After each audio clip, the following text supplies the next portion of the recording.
That train had 9 coaches. About 1,000 passengers were on board. When the car stopped at Lahore railway station, only 8 passengers were alive, and they were badly injured. The whole train was bathed in blood. London Daily Mail representatives' eyes saw the situation. This game of fire and blood was going on all over India. Millions of people had to migrate. There were more than 54 attacks on trains through Delhi and Lahore alone. Most of the refugees migrated from East Punjab and entered Pakistan. The groups continued to make history of atrocities by stopping the trains.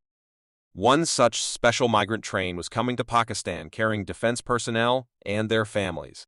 It was also stopped. I don't know how many women were abducted.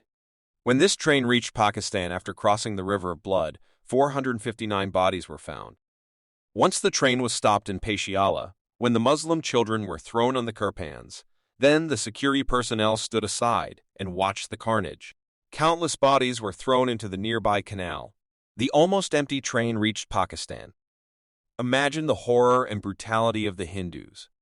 When the arrival of the refugees continued, and the first aid came after the establishment of Pakistan, a freight car stopped at the Lahore station. It happened, and was written on the outside of the bogie. Aid gift for Pakistan. In every street in a country built on the basis of La ilaha illallah, there are dens of adultery, bribery, lies, dishonesty, oppression, brutality, injustice, corruption. Everyone is doing according to their ability.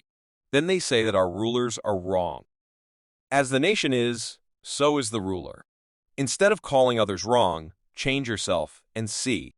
How does the revolution not come? Millions of sacrifices were made for the great cause. For which purpose, necks were cut. For which purpose, pregnant women's bellies were cut. For which purpose, women's organs were separated from the body. If our forefathers came here after leaving home and honor for the purpose, there must be a reason. Did millions of such people fill the rivers with their great bodies?